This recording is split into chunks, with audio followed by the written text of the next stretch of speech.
At Healthcare Partners Medical Group, our mission is to provide the highest quality of healthcare to each and every patient. With 5 locations in Pahrump, we are local doctors you know and trust. We want to thank you for choosing us. Quality care starts here. Join us at the Pahrump Nugget Hotel and Casino with the #1 gaming experience and entertainment. The Pahrump Nugget has the #1 dining experience at Stockman Steakhouse, Golden Harvest Cafe, and the Gold Miners Buffet. Come get your game on at the Pahrump Nugget Hotel and Casino. August 7th is National Purple Heart Day.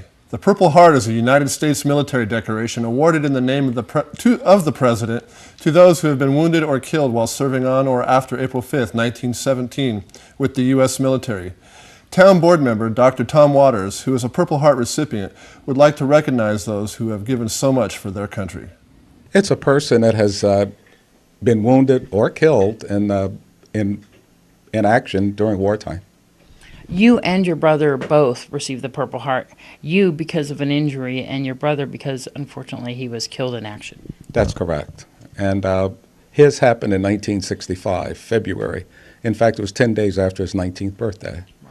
And mine happened in 1967, the 15th of July. It's a day that we don't usually forget. We have quite a military community here. We have quite a few Purple Heart recipients as well as other recipients of awards. Let's talk about that. Okay. We'd like to say that, this is not like a celebration to say, I received the Purple Heart. It's just to say thank you for your service and thank you for the sacrifice that they've gone through. And many Purple Heart recipients don't want to come forward and talk about the injuries because it's really a devastating time. But the reason that I'm doing this is to thank all of them for everything they've done, again, for the service and the sacrifices they've gone through. Military people in general usually don't step up to kind of get congratulated on their service. Why? Well, one of the reasons is, we're John Wayne types, and we recognize that we did all of this because we love our country, and we did our jobs, and we feel that that's thanks enough. We do appreciate the times when people come up and say thank you for your service. That really touches us, and we appreciate it. But at the same time, for us to come forward and say, look at me, that's not us. That's not a military person. August 7th is Purple Heart Day. What are we going to do anything for that day? Well, the government recognizes August 7th every year as National Purple Heart Day. And again, it's recognizing all the Purple Heart recipients, dead and alive, for the service and the sacrifice. Here in Pahrump, I'm not sure if we're going to do anything because many of the Purple Heart recipients that I know do not want to come forward and say, look at me. They'd like to say, again, thanks for all the service and sacrifice of all Purple Heart recipients and all medal recipients for the service that we provided to our country. And so we are doing this in honor of them and saying thank you to them. If they would like to contact you, how can they do that? Well, they can always contact me through the town office since I'm a member of the town board, but they can also call me if they'd like to, and my number is 775-764-0949. And they can always get that number also from the town office. And I want to say, Dr. Tom Waters, thank you for your service. Captain Bill Beck from the Nye County Sheriff's Office spoke to News 46 about the free women's self-defense class. You teach some moves and some techniques in here that you don't even want men knowing about in this class. There are things that women to protect themselves in situations. Let's talk a little bit about why these are so important for women to learn in situations that they learn, some of the key things that you teach them. Well, I'm not going to go into the things that we teach them. However, the reason why it's important for a female is they're smaller. And I'm not trying to be offensive or sound sexist. It's just a biological and physiological fact. They're smaller. Their body composition, they're normally not as strong and as muscular as men. So they need to know these things so it kind of levels the playing field. If they're ready to use them and they know them, then they have a pretty good shot against the male attacker. You have people who attend them over and over again, and it's for all age groups, isn't it? Yes. Yeah. We do cut it off as far as the teenagers to 14 or 15 if the parents are there. Otherwise, we want adults. But we've taught women all the way up to 91 years of age as their oldest person.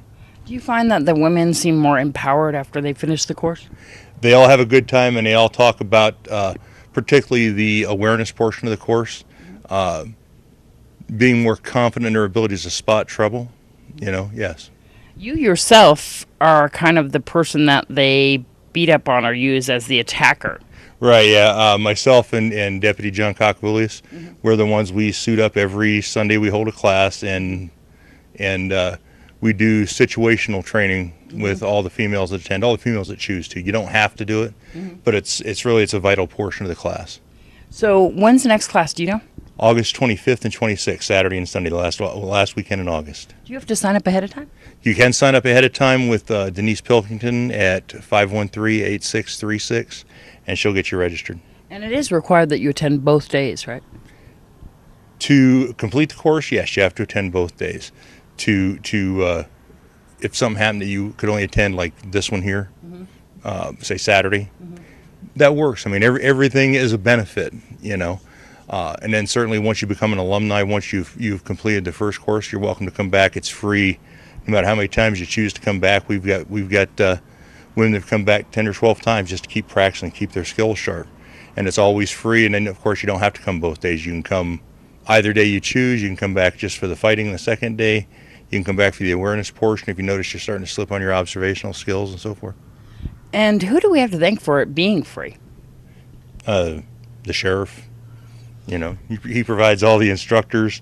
This started, well, we first went to the training to learn how to do this in 92 or 93, somewhere in there, and then Sheriff DeMayo started it back up in 2005 because of some interest. And it's held right here at the community center on Basin and Highway 160. Yes, currently that's where it's scheduled at. We also do, if somebody wants to host a class and they have enough people, we'll come to their location.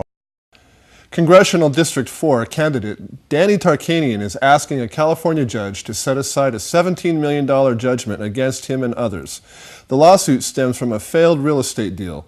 The Federal Insurance Deposit Corporation is seeking repayment of a loan through the family-owned businesses called Vegas Diamond Properties. The developer filed for bankruptcy, and the bank that made the loan, La Jolla Bank, was taken over by the FDIC.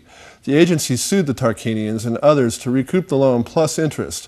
A hearing is set for August 13th in San Diego. News 46 will be right back in just a moment.